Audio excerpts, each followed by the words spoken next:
Hello, I'm Sister Carino. I'm Sister Lucy. We are Dominican Sisters of St. Joseph. And today we are answering the internet's questions about nuns. Go team. So, Sister Lucy. What do nuns do all day? What do nuns do all day? What do we do? What do we do?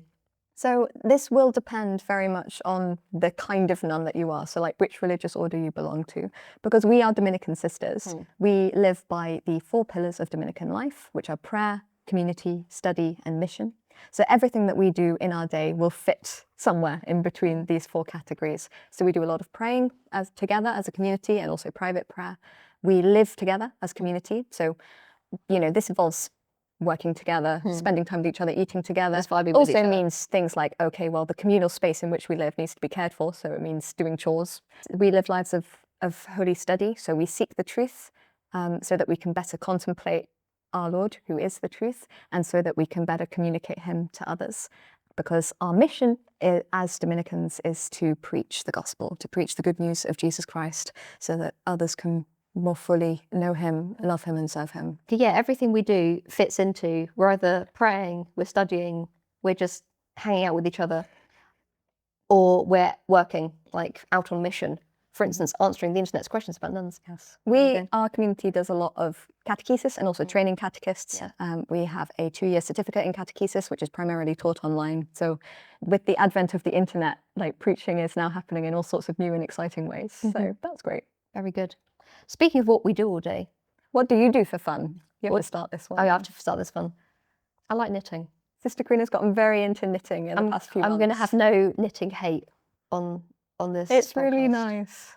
Sister Yassant, who's another of our sisters, she makes fun of me for knitting, and I do not think it's a joking matter. I think it's because she knows that she could not knit herself. As well as me. It's like, so that's what I do for fun. I knit stuff. What do you do for fun, Sister Lucy? I like drawing and painting.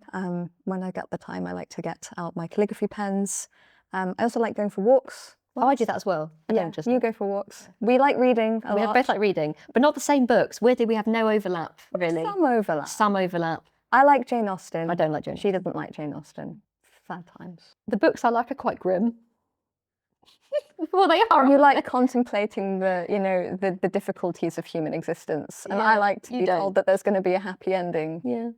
And I like to think that my worldview is the truer one because, goodness has won. Yes, everyone's different. How do nuns get their names, Sister Lucy? So again, this is something that varies from community to community. So in our congregation, what happens is during your first year of being in the convent, you are what's called a postulant. So you're not a sister yet, but you're living with the sisters and you're taking part in their life to try and discern further. If you get to the stage where like, right, I want to stay and enter the next stage of formation, which is to be a novice, you have to write a letter to the community asking for that. And as part of that letter, you can put forward 3 possible religious names that you might like to have. These tend to be names of saints that perhaps you're particularly close to and that you want to have as your patron.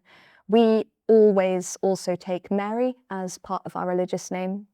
So I'm technically Sister Mary Lucy. I don't keep the Mary in everyday usage because it can get a bit long otherwise. I'm Sister Mary Carino, and I decided not to use Mary in everyday speech because I thought people would think that Mary's my first name and Carino is my surname. Yes. It's not true. First name is Mary Carino. Because, Mary is, of course, like our primary role model as Christians, but also as religious sisters. But yes, Lucy, I chose after Blessed Lucy of Nani, who was a Dominican nun. Not many people know about her. Everyone thinks I'm after Saint Lucy the Martyr, who's also great, and I love her, but Blessed Lucy is my patron. And same with me. I put in 3 name options of saints, Dominican saints. I chose Dominican saints, and the one that was chosen for me was Carino, who is Blessed Carino.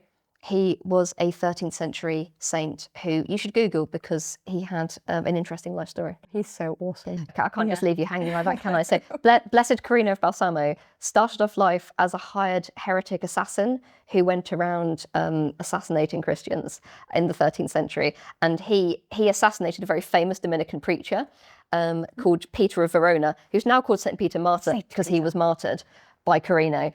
And then as Peter was dying, he apparently took his finger, dipped it in his head blood, and wrote credo, which is Latin for I believe, in the ground. And Carino was like so struck by this, so convicted, that he ran off.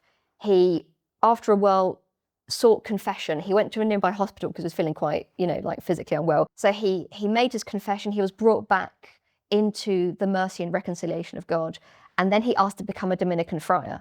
And he lived the rest of his life in a Dominican house in the community where he had murdered one of the brethren, but they forgave him. They welcomed him in. He was part of the Dominican family, and he lived just a very kind of normal, ordinary, just faithful, loving Christian life for the rest of his life. And then he went to heaven, because that's all you need to do. Ask forgiveness, receive forgiveness, and then just live your life in faith, hope, and charity. And that is what God asks of us. So he's a great patron to have. Yeah. But I did once tell this story to a group of primary school children, and I don't think they quite grasped that I didn't myself This is a story live of as an someone assassin. Yes, because I explained the bit where, because I thought, like, they're kids, they're going to like the gruesome stuff. So I explained that, as far as we know, according to the historical record, Carino, chopped Peter of Verona's head with like a scythe or an axe, and there was blood spurting everywhere. And then the children were like, whoa. And then at the end, I said to them, have you got any more questions about what it's like to be a nun? And one of the kids, very seriously, said, when you chopped that man's head open, what did it look like inside? I was like, right, okay, backtrack a little bit, let's explain. I did not, personally. Which leads to our last question, which is, what did you do before you became a nun?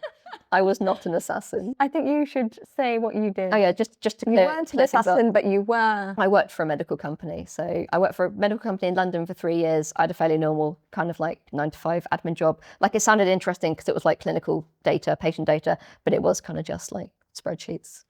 Yeah, I spent a few years discerning my vocation. First of all, while I was working as a chaplaincy assistant at a university. Then by the end of that, I knew I wanted to enter religious life, but I wasn't ready to do it yet. So I got a couple of part-time jobs after that, just while I was preparing.